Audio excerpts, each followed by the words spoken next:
বারাসাত লোকসভা কেন্দ্রের 3 বারের সাংসদ এবং চতুর্থবারের জন্য মনোনীত ডক্টর কাকলি ঘোষ দস্তিদারকে আপনি কেন ভোট দেবেন, বা তৃণমূল কংগ্রেস বা কাকলি ঘোষ দস্তিদারকে বারাসাত লোকসভা কেন্দ্রে কেন আপনি ভোট দেবেন, তার বেশ কয়েকটি কারণ আছে।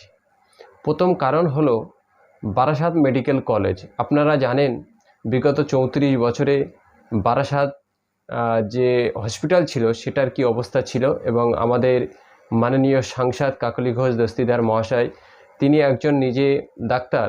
তিনি দ্বিতীয়বার ক্ষমতায় আসার পরে, অর্থাৎ 14 সালে ক্ষমতায় আসার পরে তিনি প্রধান এবং অন্যতম চিন্তা গ্রহণ করেছিলেন যে জেলার একমাত্র হসপিটাল, যে হসপিটালটাকে টোটাল উত্তর 24 পরগনা জেলাকে লিড করে, এই হসপিটালকে উন্নত মানের হসপিটাল করতে হবে, যাতে করে উত্তর 24 পরগনার বিভিন্ন প্রান্তিক মানুষগুলো তারা যেন কলকাতা মুখে বেশি না হতে হয়, সেই লক্ষ্যমাত্রা নিয়ে তিনি বারাসাত হসপিটালের বিভিন্ন বিভাগকে উন্নত করতে করতে আজকের দিনে যারা বারাসাত হসপিটালে যাবেন তারা নিজেরাই চিন্তা করবেন বা বুঝতে পারবেন না আপনি কোথায় দাঁড়িয়ে আছেন।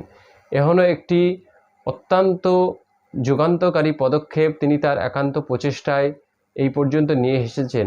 এই জন্য আপনাকে অবশ্যই কাকলি ঘোষ দস্তিদারকে তৃণমূল কংগ্রেসের পক্ষে ভোট দিতে হবে, যিনি কিনা আমাদের জেলার এই হসপিটালকে মেডিকেল কলেজে রূপান্তরিত করেছে।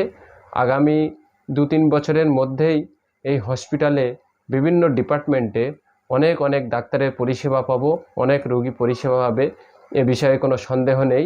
এই জন্য অবশ্যই কাকলি ঘোষ দস্তিদারের এই অসম্পন্ন কাজকে সম্পূর্ণ করার সুযোগ আপনারা অবশ্যই দেবেন। দ্বিতীয় কারণ হলো আমাদের লোকসভা কেন্দ্রে তিনি এমন একজন প্রার্থী, আরও 2 জন প্রার্থী যারা কম্পিটিশনে আছে তাদের থেকে অনেক তিনি আলাদা। তিনি নিজে একজন মহিলা ডাক্তার এবং দীর্ঘদিনের রাজনীতিবিদ। তিনি হঠাৎ করে এসে রাজনীতি করছে না, দীর্ঘদিন ধরে রাজনীতির ময়দানে আছে এবং রাজনীতি করতে করতে তিনি একজন রাজনীতিবিদ হয়ে গেছে।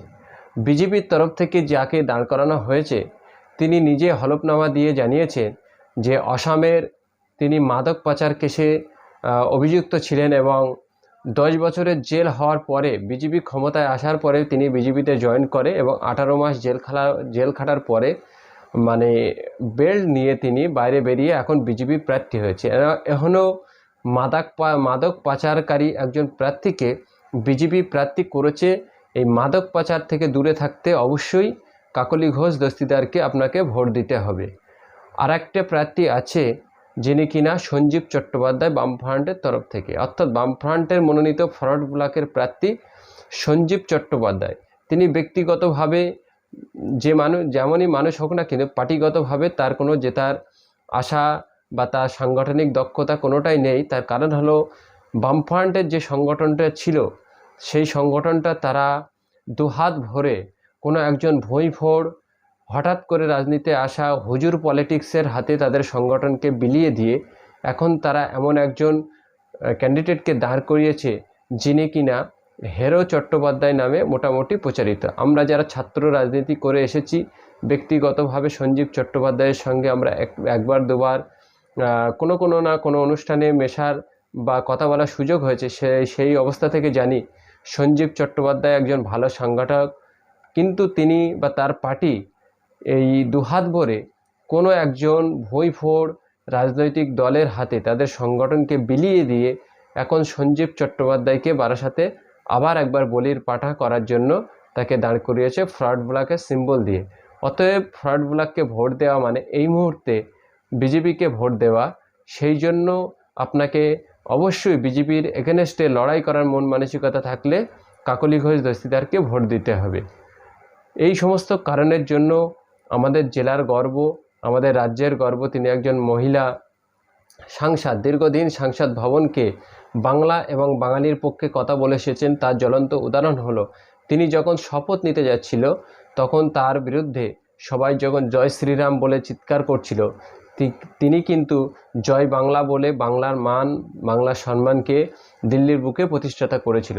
যখন গ্যাসের দাম 1100 টাকার বেশি হয়েছিল তখন তিনি প্রতিবাদ জানাতে যে বাংলার মায়েরা কি সবজিগুলো কাঁচা খাবে, এই সবজি কাঁচা খাওয়ার বিরুদ্ধে বা গ্যাসের দাম বাড়ার বিরুদ্ধে তিনি সংসদ ভবনে কাঁচা বেগুন গাল দিয়ে চিবিয়ে প্রতিবাদ করেছিল। একমাত্র বাঙালি নারী, বাঙালি সাংসদ যিনি কিনা দিল্লির বুকে নিজেকে প্রতিষ্ঠিত করতে পেরেছে ভালো রাজনৈতিক হিসাবে। এছাড়াও যখন আমাদের সংসদ ভবনের যিনি স্পিকার, তার অনুপস্থিতিতে আমাদের মাননীয় সাংসদ তিনি স্পিকার দায়িত্ব সামলানোর মতো দক্ষতা যোগ্যতা আছে। অতএব এতগুলো দক্ষতা, যোগ্যতা, কর্মযজ্ঞ সমস্ত কিছু থাকার পরেই আমরা কাকলিদির পক্ষে ভোট দেওয়ার জন্য সকলকে আহ্বান করছি। একজন বারাসাত লোকসভা কেন্দ্রের ভোটার হিসাবে আপনাদের কাছে আবেদন রইল, আপনারা অবশ্যই ডক্টর কাকলি ঘোষ দস্তিদারকে ভোট দেবেন এবং আমাদের জেলাকে আরও উন্নত করার জন্য তার হাতেই দায়িত্ব আমরা সঁপে দিতে চাই।